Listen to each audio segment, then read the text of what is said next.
Сәлем балақай, қалың қалай?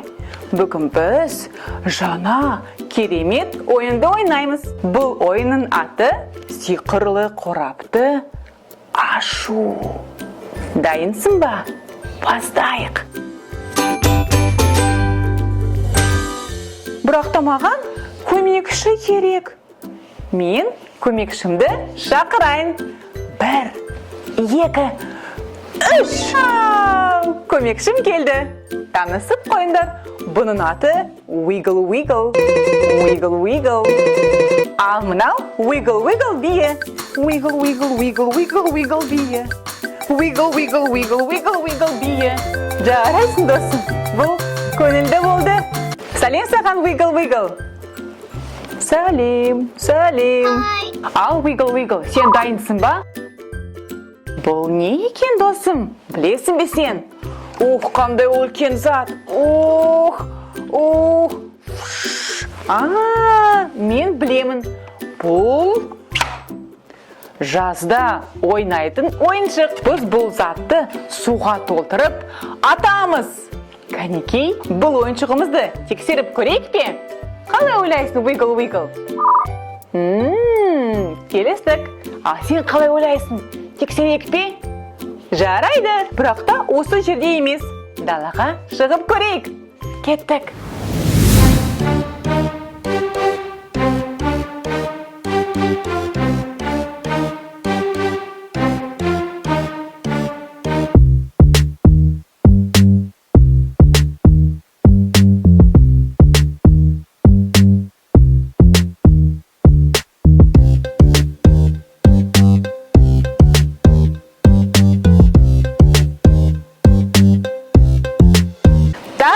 Досым, ал енді сиқырлы қорабымызда тағы да не бар екен? Көрейік.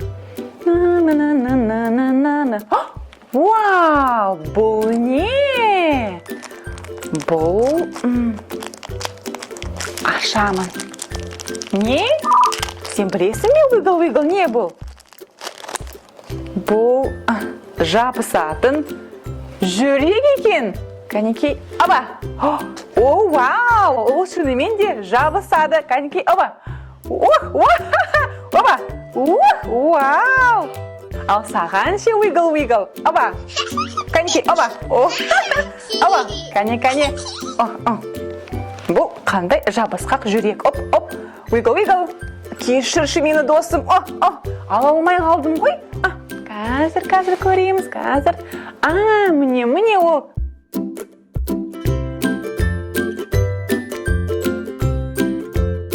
Ал енді сиқырлы қорабымызда тағы да не бар екен? Көрейік. Вау! Бұл өте қызықты зат. Қарашы.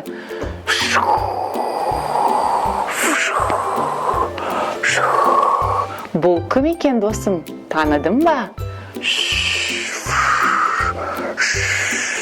Егер де сен динозаврларды жақсы білетін болсаң, сен бұл жануарды таныдың. Бұл бізде птеродактиль. Wiggle Wiggle'дың басына қонды. Wiggle Wiggle, қалай саған? Не? Вау, Wiggle Wiggle бізге птеродактиль туралы көбірек мәліметті айтайын деп жатыр. Кәнекей, айта қойшы. Птеродактиль динозаврларға ұқсайтын болса да, олай емес. Бұл жылы қанды бауырымен жорғалаушылар екен. Птеродактиль сарапшылардың пікірінше, кесірткелерден айырмашылығы олардың жылы қаны болды. Бұл оларға жылу шығаруға мүмкіндік берді. Птеродактиль қанаттарын қағуға қабілетті болды. Бұл оның ауада ұша алатынын білдіреді.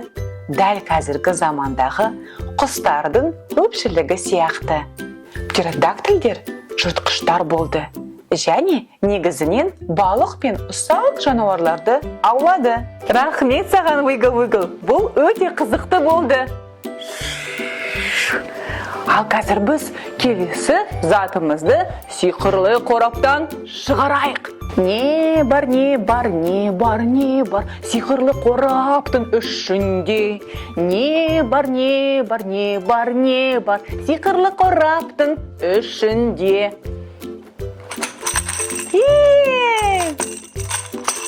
Не бар, не бар, не бар, не бар, сиқырлы қораптың ішінде.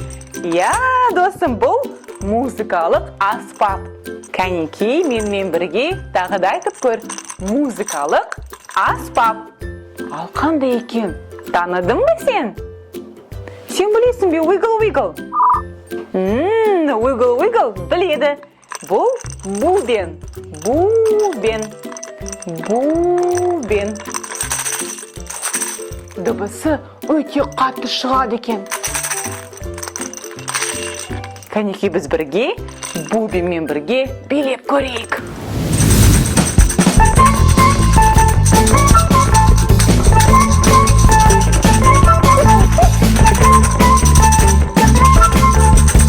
Бұл көңілді болды. Ал енді ары қарай сиқырлы қорабымызды ашуды жалғастырайық. Кәне.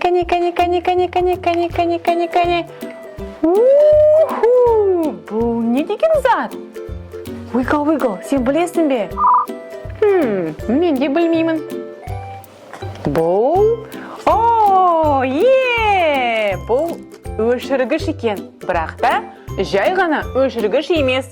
Бұл пицца түріндегі өшіргіш. Қарашы, досым, қандай қызықты. Не? Оның иісі де бар екен. Нағыз пиццаның иісі. Керемет.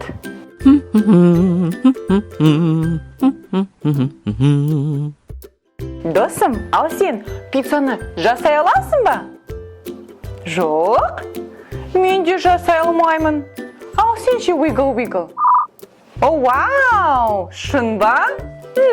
Уигл-уигл пиццаны жасай алады. Кәнеки, бізбен бірге бөліс. Пицца жасау үшін бізге ең қажет нәрсе қамыр. Келесі қызанақ. Одан кейін қызанақ соусы. Сосын ірімшік және саған ұнаса шпинат, сандыран құлақ немесе зәйтүн қосуға болады. Енді пеште 15-20 минут пісіріп, міне, пицца дайын. Сен пиццаны жақсы көресің бе, балақай? Мен де жақсы көрем. Ендеше, анаға көрсетіп, бірге жасап көр. Ал қазір біз қораптың ішінде тағы да не бар екенін тексеріп көрейік. Бұл кім шығып бара жатыр? Қораптың ішінен кім шықты? Қарашы, досым. Таныдың ба сен бұны? Бұл ойыншық өрмекші. Қарашы, балақай. Өте үлкен. Ол жүре алады ма? Кәнеки, тексеріп көрейік. Аяғы қозғалады. Тағы да жасап көрейік. Уигл-уигл, қорқпай-ақ қой. Кішкене сені жылжытайық.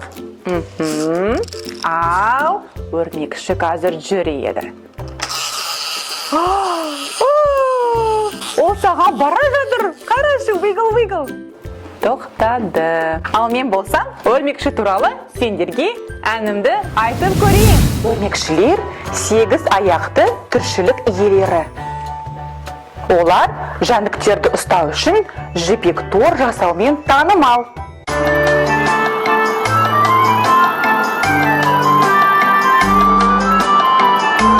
Өрмекші су шүмегіне көтерілді.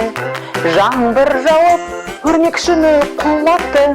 Күн енді шығып, суды құрғатты. Өрмекші қайтадан шүмегіне көтерілді. Кәнеки, сиқырлы қорабымызды ашуды жалғастырайық. Вау, бұл қандай зат екен? Бұл маркер. Бірақ та сондай күлі-күлі екен өзі. Және өлшемі де кішкентай. Кішкентай, қарашы. О, иісі қандай күшті. Маркердің иісі банан иісіне ұқсайды. Меніңше, сары түсті маркер сары бананды білдіреді. Ашып, қағазға бірдеңке жазып қояйық. Wiggle, wiggle. Иә, мен сенің атыңды жаздым. Керемет.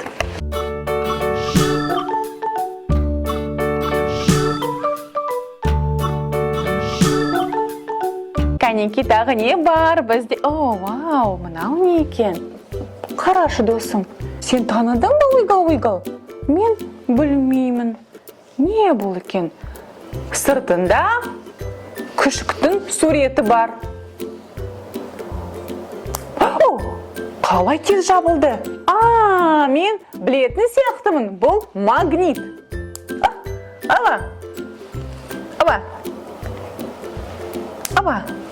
Мүмкін біз оны кітапты оқыған кезде қолдана аламыз.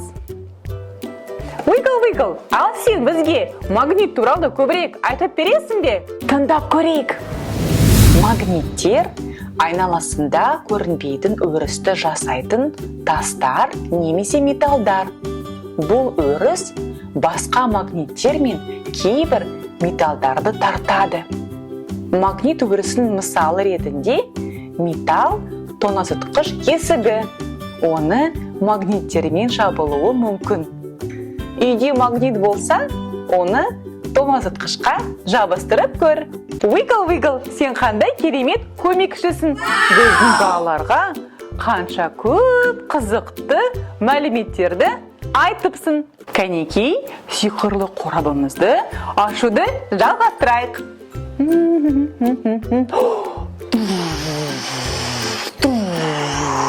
Кім бұл, досым? Таныдың ба сен бұны? Бұл бегемот. Бегемот. Жарайсың, досым. Бегемот аузынды өте қатты аша алады. Қарашы, бегемоттың аузы қандай үлкен екен. Тістері де дәу болады. Бірақ та ол етті жемейтін жануар. Не?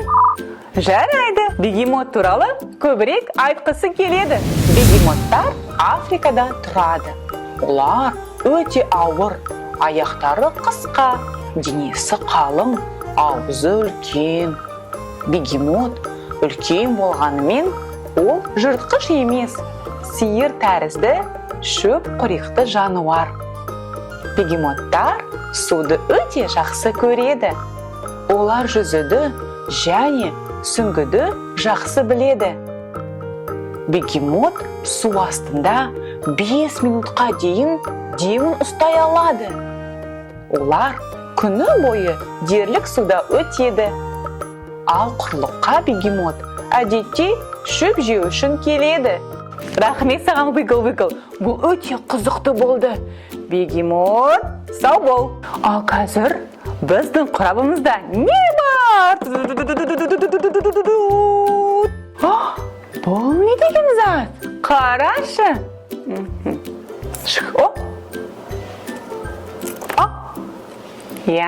Сен бұны білесің.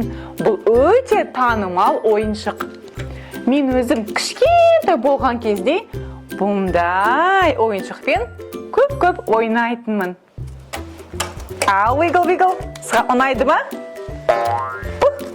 Серпеге ұқсайды екен, я? Спиральді болып жасалған ойыншық. Хаба, ал саған берейме оны, Wiggle, Wiggle? Ойнайсың ба бұны мен сен? Жарайды. Ой, кешірші. Керемет болды. Ашайықтағы не бар?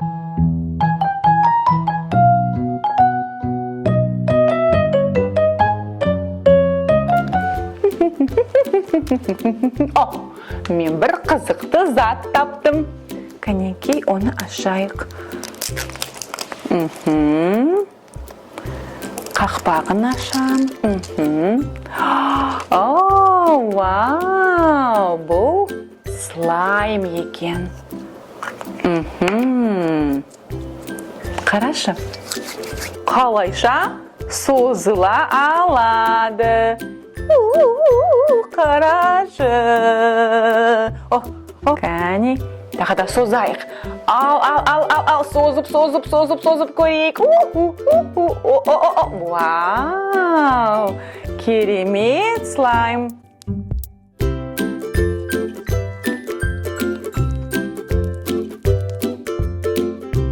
Ал енді келесі затымызды алайық. Слаймымызды орнымызға қоямыз, қақпағымызды жабамыз. Вау! Қораптан тағы да бір түр зат шықты екен. Бұл кім? Таныдың ба?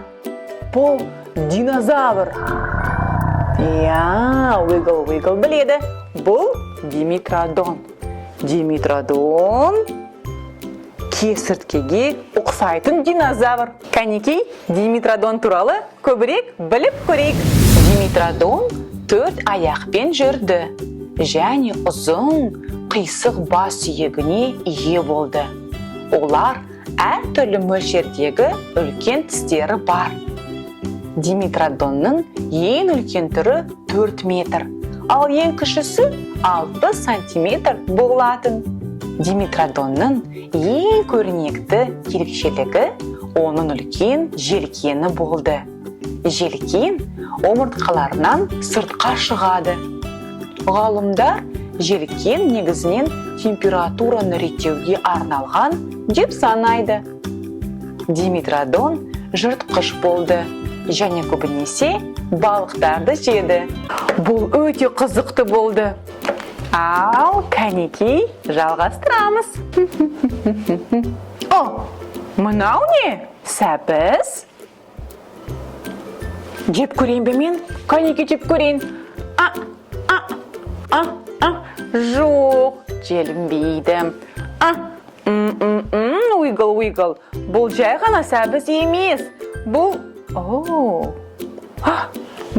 маркер сәбіз екен. Қарашы, қандай қызықты. Сәбіздің иісі жоқ. Бірақ та, оның пішіні өте қызықты. Қарашы, балақай, қандай сүйкімді маркер.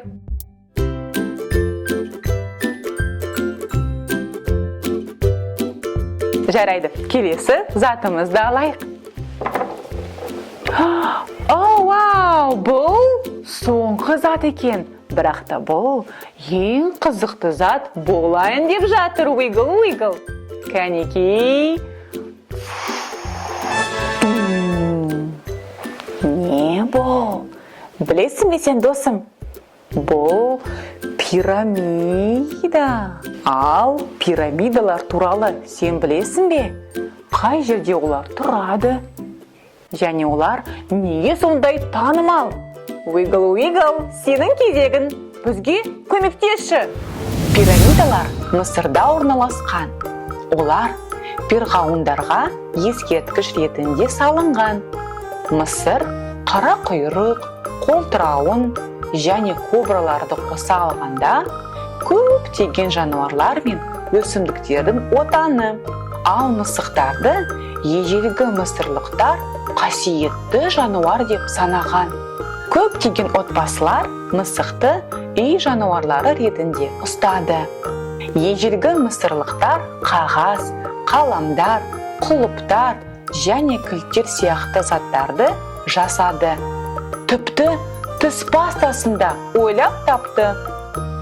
Мысыр Ніл өзенінің отаны болып табылады.